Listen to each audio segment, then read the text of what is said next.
Hey there, welcome back to the Gut Sphere, where we break down gut health in a way that's actionable, empowering, and easy to understand.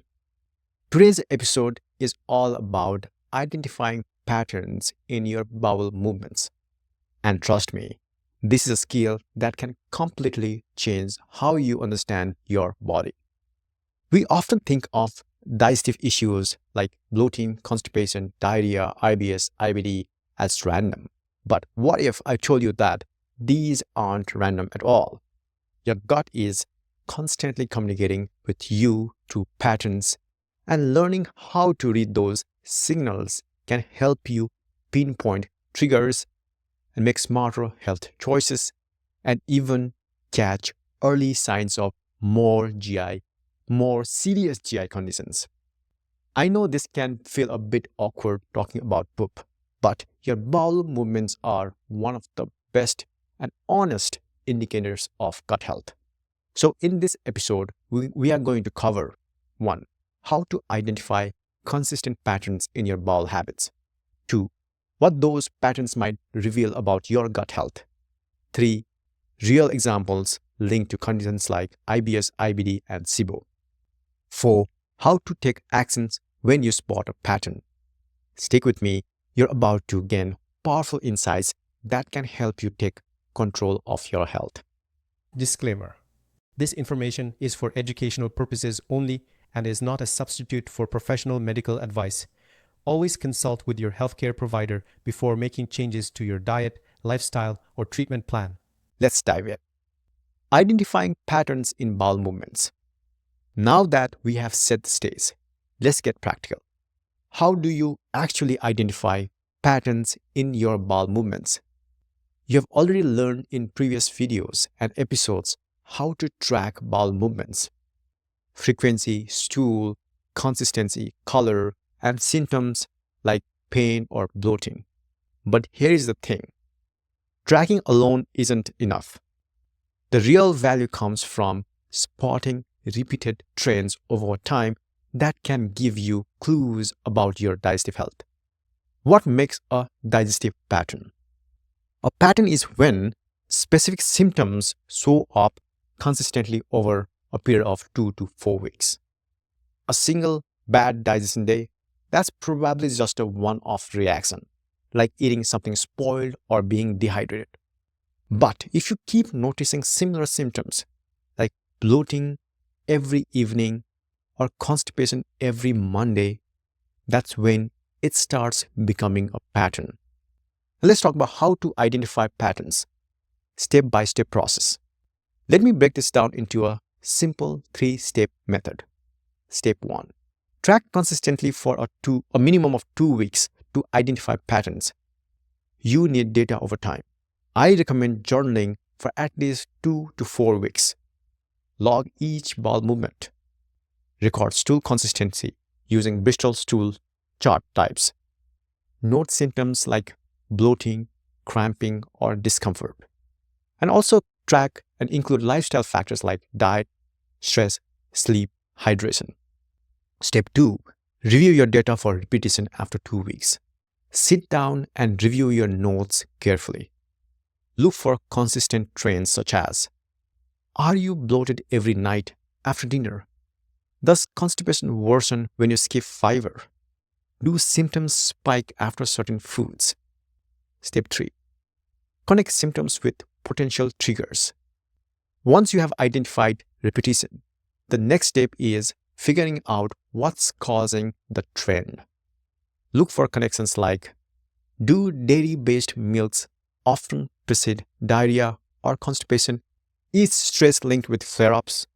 Are low-fiber days consistently leading to constipation? And also remember, a pattern means repeated consistency, not just isolated incidents. Now, identifying pattern is just the first step. Next, we are going to explore what those patterns reveal about specific GI conditions. Stick with me. This is where it gets fascinating.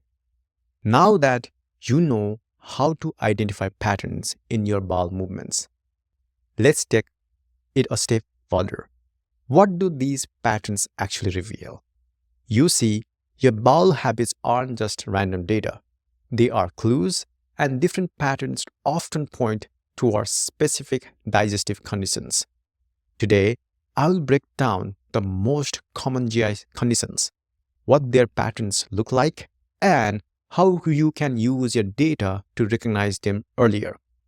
Let's start with one of the most common concerns: constipation. A pattern indicating chronic constipation often looks like this: infrequent stools, fewer than 3 bowel movements per week. Consistency look like hard, dry, pellet-like stools, type 1 or type 2 on Bristol stool chart. And about effort, it takes training during bowel movements or feeling like you haven't fully emptied. And bloating, a full, uncomfortable feeling often after meals. And possible triggers linked to this pattern: obviously, low fiber intake, dehydration, lack of physical activity, stress or travel-related gut motility changes. And some example pattern: if you notice you are only going twice a week, stools are hard and dry, and you have recently cut back on vegetables, that's a pattern suggesting chronic constipation linked to low fiber. Let's talk about diarrhea and IBS-D, diarrhea predominant IBS. Now, on the opposite spectrum, diarrhea patterns tend to look very different. Here is what a typical diarrhea pattern reveals: loose, watery stools, like type 6 or 7 on the Bristol stool chart. Frequency: more than 3 bowel movements a day. And urgency: a sudden, hard to control need to go. Abdominal cramping, often intense before bowel movements. And common triggers for diarrhea patterns are food sensitivities like lactose intolerance, emotional stress, fatty, greasy meals, infections, or recent antibiotic use. For example, some example patterns include: if you have tracked loose stools for over 2 weeks, occurring within an hour of eating dairy, there is a clear pattern pointing towards lactose intolerance. Let's talk about IBS-C, constipation predominant IBS, and IBS-M, mixed type. IBS is a little trickier because it can present in multiple forms. IBS-C, which is constipation with bloating, incomplete evacuation, and hard stools, whereas IBS-D, as mentioned earlier, frequent loose stools often tied to stress or certain foods. And IBS-M, mixed, alternating between constipation and diarrhea. So what to look for? Bloating that fluctuates stool consistency, varying between hard and loose. Symptoms linked to stress or certain foods. So example patterns are: if you notice weeks of constipation followed by days of diarrhea, these alternating patterns may indicate IBS-M rather than random digestive issues. Let's talk about GERD, acid reflux. GERD, gastroesophageal reflux disease. Patterns often seen with GERD: heartburn, a burning sensation in the chest, especially after meals, regurgitation, food or acid rising back into the throat, and worsening at night. Symptoms intensify when lying down, and common triggers are spicy or fatty meals, eating large portions late at night, alcohol and caffeine, and stress. For example, if heartburn consistently flares up after spicy meals or late night snacks, it's a clear sign GERD may be present. Let's talk about SIBO, small intestinal bacterial overgrowth. SIBO is often confused with IBS but has unique patterns. Key SIBO patterns include bloating and gas within 30 minutes to 2 hours after eating, abdominal discomfort paired with excessive burping, diarrhea or constipation, sometimes alternating between both. And common triggers include high FODMAP foods like onions, garlic, beans. Another is poor gut motility, and another is antibiotic use. An example pattern includes: if bloating happens quickly after meals and seems worse with fermented food, it may be a sign of SIBO. Let's talk about IBD, Crohn's disease, and ulcerative colitis.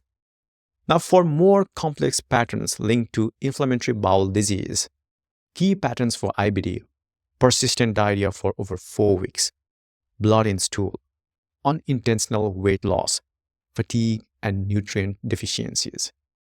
And pattern insight. If you notice bloody stools combined with chronic diarrhea lasting for several weeks, this could point to IBD and warrants medical attention immediately. Finally, let's touch on hemorrhoids and anal fissures, which are very specific patterns. Pain during bowel movements, bright red blood on toilet paper or in stool, itching and discomfort around anus. And the common triggers include chronic constipation and straining. Another for women is pregnancy and diarrhea leading to irritation. And some example patterns include if you are frequently seeing bright red blood after straining during bowel movements and no other symptoms, it's often linked to hemorrhoids or fissure rather than internal GI disease. So here is the big picture. Constipation is infrequent hard stools with bloating, diarrhea and IBS-D, loose stools with urgency, IBS-C and IBS-M, alternating between constipation and diarrhea. For GERD, heartburn after meals, SIBO, bloating quickly after meals. For IBD, persistent diarrhea with blood. For hemorrhoids, painful stools with bright red blood. Each pattern reveals different clues, and recognizing them helps you take smarter action. But here's where people often get stuck. How do you know if a food actually caused your symptoms or if it was just a coincidence? In the next section, we will break down correlation versus causation and how to avoid common mistakes when interpreting your bowel movement data. So let's keep going. So we have talked about spotting patterns and how they relate to common GI conditions. But here's where things get tricky. Just because the symptoms show up after a meal doesn't mean that meal caused it. It's easy to think, I ate garlic and now I'm bloated, so garlic must be the problem, right? Well, not necessarily. That's where the difference between correlation and causation becomes critical. Today, I'm going to break down how to tell the difference so you don't end up cutting out foods unnecessarily or missing real health triggers. So what's the difference between correlation and causation? Let's break it down clearly. Correlation is equal to two things happening together, but not necessarily related. And causation is equal to one thing directly causing the other. Imagine this scenario. You eat a large salad and a few hours later you feel bloated. Does that mean the salad caused it? Or it was the stress you were under that day? Or the fact that you ate quickly and swallowed air? So correlation, the salad and bloating happening together. Causation, the salad directly caused the bloating. Why is this important for gut health? So understanding the difference matters because you might cut out healthy foods unnecessarily. If you feel bloated after eating broccoli once, you might assume broccoli is the problem when it was actually poor hydration that day. You could overlook serious health issues if you keep having loose stools but blame spicy food every time without noticing it happens. Even on non-spicy days, you might miss a deeper issues like IBS-D or SIBO. Common examples of correlation versus causation. Let's go over some real-life examples to make this clearer. Diarrhea after coffee. Correlation.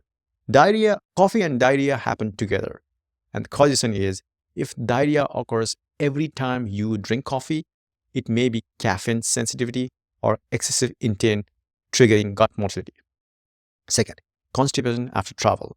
And correlation is you felt constipation on a trip.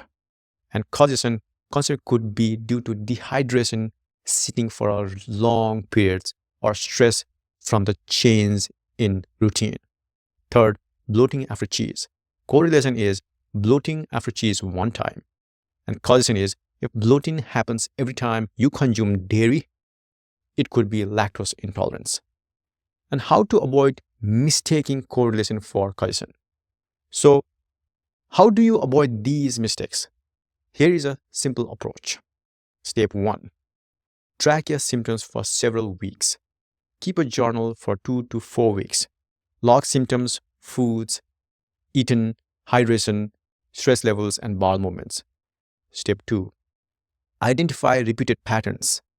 If the same symptoms keep showing up after a certain food or event like diarrhea, every time you eat ice cream, it's more likely causation. If it only happens occasionally, it may just be correlation. Step 3. Control for variables. Adjust one thing at a time. For example, remove dairy for 2 weeks, then reintroduce it while keeping everything else the same. Step 4. Be patient. It takes time. Patterns take time to reveal themselves. Avoid rushing to eliminate foods based on a single experience. This is why careful tracking matters. It prevents unnecessary restrictions. Here's what I want you to remember. Correlation means two things happen together but might not be related. Causation means one thing directly causes the other. To identify true triggers, track consistently over multiple weeks. Change one variable at a time. Look for repetition, not one-off reactions. Now that you understand how to spot patterns and avoid mistaking correlation for causation, the next step is even more powerful. How to take action based on your data. I'm going to show you how to make dietary and lifestyle adjustments based on your patterns, so you can start seeing real results in your gut health. Alright, you have made it this far. You have tracked your bowel movements, identified patterns, and learned how to separate correlation from causation. Now is time for important step, taking action. Spotting patterns is only useful if you act on them. So let me show you how to use insights from your tracking data to make real improvements in your gut health. Whether you are dealing with constipation, diarrhea, IBS, GERD, or bloating. Step 1. Identify the most consistent pattern. The first step is to taking action is focusing on the most consistent trend you have seen in your data. And ask yourself, are you constipated every time you eat low-fiber meals? Do you feel bloated every time after dinner? Is diarrhea worse during stressful weeks? Key rule for you is prioritize patterns that have shown up at least 3-4 times over multiple weeks. This helps you avoid overreacting to one-off reactions and ensures you are targeting the root of the issue. Step 2. Adjust one variable at a time. Now, here is where many people go wrong. They try to change everything at once. They cut out gluten, dairy, sugar, caffeine, all in one go. But the key is to understanding what truly works is changing one variable at a time. How to do it? If you think dairy is causing bloating, if you cut it out for 2 weeks but keep everything else the same. If constipation seems linked to low fiber, increase fiber gradually with foods like chia seeds or oats. And why this works? Changing one thing makes it easier to track what actually causes improvement. Trying too many adjustments at once muddies the result. Step 3. Tailor your diet based on pattern identified. Let's break it down with targeted adjustments based on common patterns you have noticed. For constipation, gradually increase fiber-rich foods, flax seeds, leafy greens, lentils. Stay hydrated. Aim for at least 8 cups of water daily or more. Add magnesium-rich foods like pumpkin seeds or magnesium supplement. For diarrhea, identify potential food triggers like caffeine, alcohol, or dairy.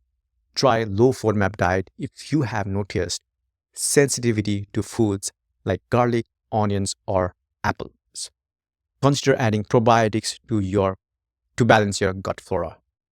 For GERD, acid reflux, avoid eating large meals close to bedtime.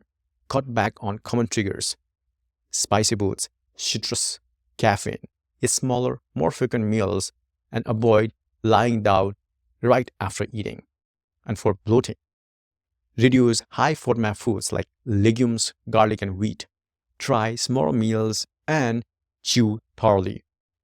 Consider peppermint tea or digestive enzymes for extra support. The goal is to personalize your diet based on your unique patterns, not generic advice. Step 4. Implement lifestyle adjustments. Now, the gut health isn't just about what you eat, it's about how you live too. For stress management, try mindfulness techniques like box breathing or short meditation sessions. Engage in light movement like yoga or stretching to reduce stress-related gut symptoms. For physical activity, aim for gentle, consistent movement like daily walks or yoga to promote gut motility. Avoid extreme high-intensity workouts if you have linked them to diarrhea or cramping. And for sleep, maintain a consistent sleep schedule. Limit late-night meals and caffeine in the evening. Remember, your gut health is influenced by more than just food. Taking a holistic approach can make a massive difference.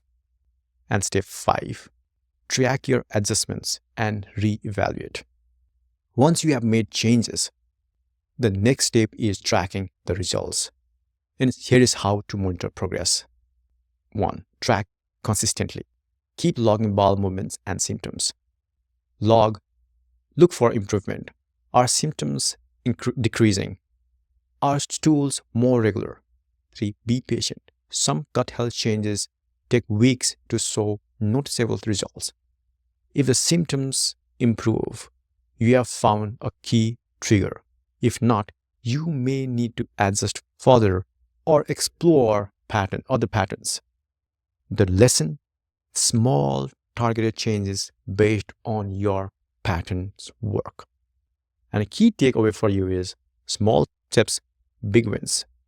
Here's the big takeaway from today. Identify one consistent pattern from your tracking. Adjust one variable at a time. Track your results for at least 2 to 4 weeks before making new changes. Your gut health is personal. Your data is your guide.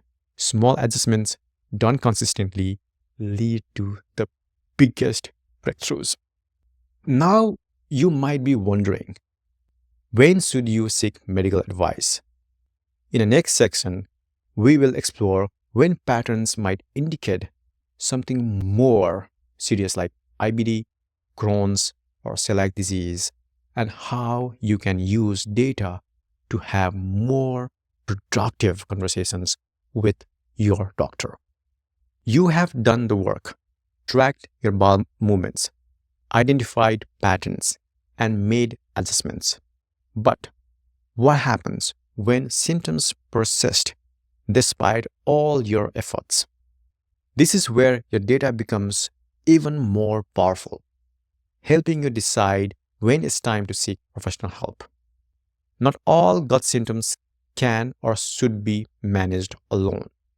Some patterns might be signals of underlying GI conditions that require medical evaluation.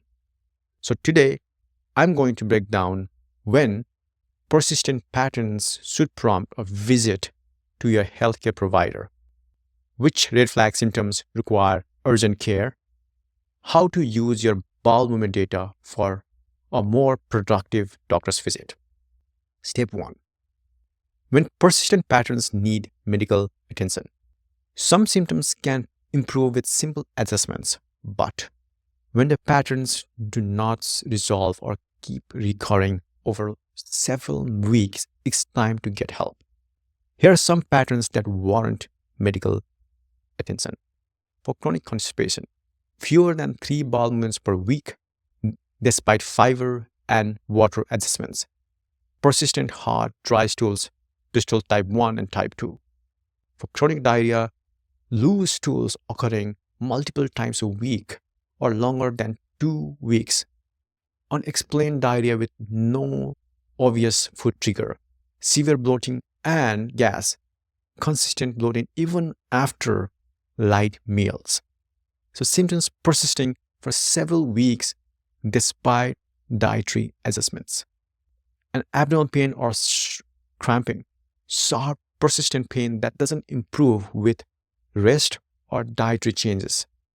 Pain severe enough to disrupt daily activities. So the rule of thumb, if you have tracked consistent symptoms for 3-4 weeks and they haven't improved with the dietary or lifestyle changes, it's time to consult a gastroenterologist. Step 2. Red flag symptoms that need immediate attention. So while many digestive systems can be self-managed, certain red flags should never be ignored. Number 1 is blood in stool. Bright red blood may indicate hemorrhoids or fissures. Dark, tarry stools could indicate upper GI bleeding. Unexplained weight loss, losing weight without changes in diet or exercise, could indicate malabsorption issues or inflammatory conditions like IBD. Sudden severe abdominal pain that is so sharp, worsening, or constant, could be a sign of a blockage or inflammation like diverticulitis or Crohn's flare. Persistent nausea and vomiting, especially when paired with diarrhea or abdominal pain, could indicate an obstruction or serious inflammation. Ongoing fatigue, extreme tiredness that pairs with digestive issues may point to celiac disease, IBD, or nutrient deficiencies. So key insight is, if you experience any of these symptoms, seek medical care immediately. These could indicate more serious GI conditions requiring immediate intervention. Step 3. How to use data during a doctor's visit. One of the most powerful tools you can bring to a gastroenterologist is your bowel movement data, because it can fast-track diagnosis and treatment. Here is how to prepare for your visit during using your data. Obviously, log frequency and consistency. I've been having loose stools 4-5 times a week for past 3 weeks. Could be example. Describe stool type. Use a Bristol stool chart for clarity. Type 6 consistently. Number 3, link symptoms with triggers. Bloating occurs after high FODMAP meals like garlic and onions. And timeline, when the symptoms started and how they have progressed over time. And previous adjustments tried. Share dietary changes, fiber intakes, hydration habits, and stress management techniques you have tested. Why this matters? The doctors make faster, more accurate diagnoses when you present clear data. It helps them decide which tests or treatments might be necessary without guesswork. Step 4. Test your gastroenterologist might recommend. If your symptoms persist or show red flags, a gastroenterologist might recommend tests to get a clearer picture of your gut health. Common diagnostic tests include colonoscopy to check for IBD, polyps, and colorectal cancer, often recommended for persistent diarrhea or blood in stool. Stool test to identify infections, parasites, or markers of inflammation, helpful for persistent diarrhea or suspected IBD. 3. SIBO breath test to detect small intestinal bacterial overgrowth, commonly recommended for bloating and unexplained gas. Blood test to check for celiac markers, anemia, or vitamin deficiencies, useful when unexplained fatigue or nutrient malabsorption is present. And the key takeaway. So when to seek help. So here is what I want you to take away. Persistent digestive patterns, consistent constipation, diarrhea, pain lasting more than 3-4 weeks. These are professional evaluation. Red flag symptoms like blood in stool, severe pain, and unintentional weight loss need immediate care.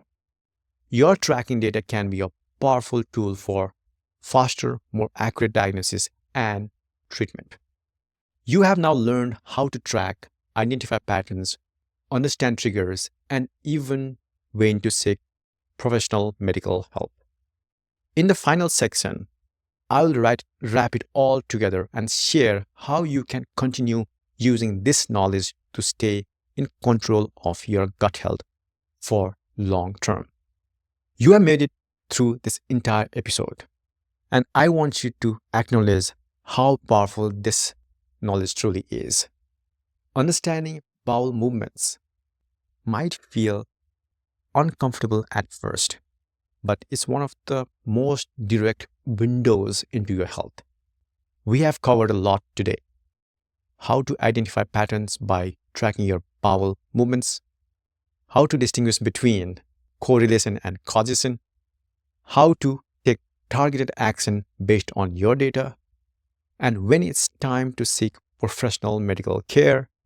You now have the tools not only to listen to your gut, but also to understand it. This isn't just about managing discomfort, it's about taking charge of your health and preventing long-term issues. Remember, gut health is a journey, not a quick fix. Consistency matters. Small adjustments in your diet, hydration, lifestyle can lead to a big, lasting results over time. Start today. Keep journaling your bowel habits.